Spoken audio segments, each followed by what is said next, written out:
क्या आपको पता है कि बाइक का टोल टैक्स क्यों नहीं लिया जाता है?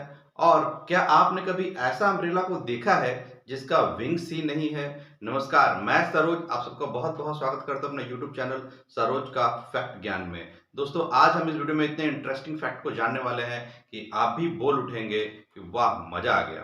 तो चलिए हम अपने वीडियो को शुरू करते हैं और कुछ इंटरेस्टिंग सीखते हैं। Fact number 5।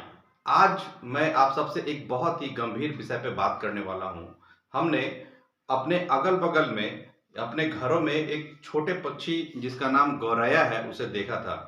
पर आजकल वो बहुत ही कम दिखता है या यूँ कहें कि ना के बराबर दिखता है। यहाँ तो वो दिखता ही नहीं है, कहीं-कहीं में वो दिखता है। क्या आपको पता है कि इसकी आबादी अचानक से क्यों विलुप्त होने लगी और विलुप्त होते-होते लगभग खत्म ही होने को है और इसके संरक्षण के लिए भी कुछ नहीं किया जा रहा है। ये बहुत ही चिंता का विषय है। जब मैंने रिसर्च किया तो पाया कि गौरैया का जो अंडा होता है, जो वो अंडा जो देती है, वो 12 से 15 दिनों में उसका अंडा मैच्योर हो जाता है और फूटता है। परंतु मोबाइल टावर जो होता है उसके रेडिएशन की वजह से वो अंडा 30-30 दिन तक वैसे ही रहता है और फूटता नहीं है, जिस वजह से उसके बच्चे अंदर ही खराब हो जा रहे हैं और मर जा रहे हैं। इसलिए गौरैया की आबादी अचानक से ही कम हो गई है और विलुप्त होने के कगार पर है। हम सबको इसे बचाने के लिए कुछ न कुछ इनिशिएटिव करना होगा और इनिशिएटिव लेना होगा। अगर आपके दिमाग में कुछ आइडिया आए तो मुझे ज़रूर कमेंट कर बताइएगा। नंबर 4। अभी आप जिस इमेज को देख रहे हैं, ये देखने में बड़ा ही अटपटा सा लगता है और इसका कोई मीनिंग भी नहीं निकलता है। बस ऊपर में बीबीसी और ड्रैकुला ऐसा लिखा हुआ है, लगता है कि बीबीसी वालों ने कुछ ऐड किया है और रोड पे चलते-चलते ये कुछ खास नहीं दिखता है। परंतु जैसे ही शाम होता है और इस पे लाइट पड़ता है, तब आप इसके इमेज को देखिए। क्या गजब का इमेज, ड्रैकुला जैसा इमेज भी फॉर्म हो जाता है और तब इसका सही मायने में अर्थ समझ में आता है कि यह कोई कील नहीं ठोका गया है, बल्कि एक बहुत ही बेहतरीन तरीके से एक आर्ट बनाया गया है, जो रात के अंधेरे में ना चमक के जब उस पर रोशनी पड़ती है, तब वो बहुत ही सुंदर एक आकृति का रंग ले लेती है।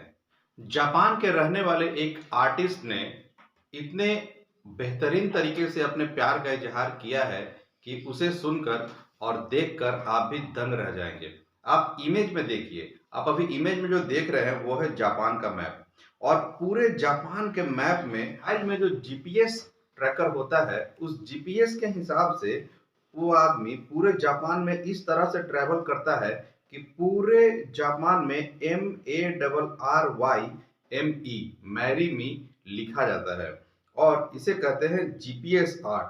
देखिए, देखने में कितना ही सुंदर और बेहतरीन है ये। ऐसा लगता है जैसे पूरे जापान को ही इन्होंने बता दिया कि वो इससे प्यार करते हैं और अंततः इनका प्यार रंग लाया और वो लड़की भी हाँ कर दी और दोनों शादी के बंधन में भी बंध चुके हैं।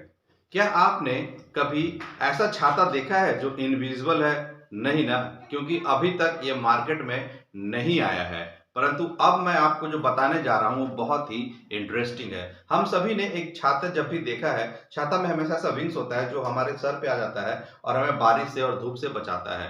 परंतु अब एक ऐसा इनविजिबल छाता इन्वेंट हो चुका है जिसमें विंग्स नहीं होंगे और वो हमें बारिश से प्रोटेक्ट भी करेगा। दरअसल उसमें से एक एयर फ्लो होगा जो हमारे चारों तरफ फैलकर बारिश को वहाँ पे नहीं पड़ने देगा और हमें बारिश में सेव करेगा। मार्केट में आने के बाद में ये बहुत ही दिलचस्प और बहुत ही मस्त छाता होगा। तो हम सभी को इसका बेसब्री से इंतजार रहेगा। Fact number 1। हम सभी ने जब भी ट्रैवल किया है देखा होगा कि टोल टैक्स जहाँ पे पड़ता है वहाँ से कार, ट्रक, बस सभी से टोल टैक्स लिया जाता है, परंतु बाइक से टोल टैक्स नहीं लिया जाता है। जब सभी टोल टैक्स भरते रहते हैं और बाइक वाला बगल से बहुत ही आराम से निकल जाता है। क्या आपको पता है इसके पीछे का रीज़न? दरअसल टोल टैक्स जो लिया जाता है, वो लिया जाता है उसके कंस्ट्रक्शन और मेंटेनेंस जो चार्ज है उसे रिकवर करने के लिए, ताकि उसे बनाने में जो खर्च लगा है वो रिकवर हो सके। परंतु बाइक और वो भी सब उसी के हिसाब से तय होता है टोल टैक्स कि जिसका एरिया जितना ज़्यादा होगा, जैसे ट्रक का एरिया उतना बड़ा है और कार का उससे छोटा है, तो उसी हिसाब से टोल भी डिसाइड होता है। परंतु बाइक बहुत ही कम जगह लेती है और उसका चक्का इतना पतला होता है कि बहुत ही आराम से निकल जाता है और उसका उस सड़क पे का जो स्पेस है वो बहुत ही कम घेरता है। इसीलिए बाइक से कभी भी टोल टैक्स हमारे इंडिया में नहीं लिया जाता है। तो बाइक उठाइए और मज़े से पूरा देश घूम आइए। तो मिलते हैं अपने अगले वीडियो में कुछ नए और इंटरेस्टिंग फैक्ट के साथ। तब तक के लिए आप सब खुश रहिए, मस्त रहिए और कोरोना से सुरक्षित रहिए।